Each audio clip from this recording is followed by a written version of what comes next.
The mint julep. You know, this weekend is the Kentucky Derby, which many consider the most exciting 2 minutes in sports. Now, since most of us aren't going to Churchill Downs this weekend, that doesn't mean we can't be part of all the fun and festivities. As a matter of fact, I have the perfect dessert to serve after the race. The first thing we do is line a baking dish with a mixture of crushed graham crackers mixed with butter. This is going to be our crust.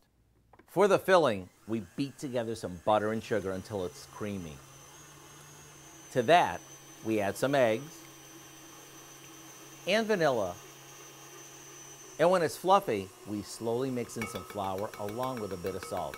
Now for the best part, we stir in some chopped pecans and lots of chocolate chips. Once this is mixed, we spoon this into the crust and pop it into the oven. After it's baked and it's cooled, simply cut it into bars. To go all out, we like to serve it with a homemade Kentucky bourbon whipped cream. If there's anything I would bet on this weekend, it would be that anyone who tries this will think it's truly a winner.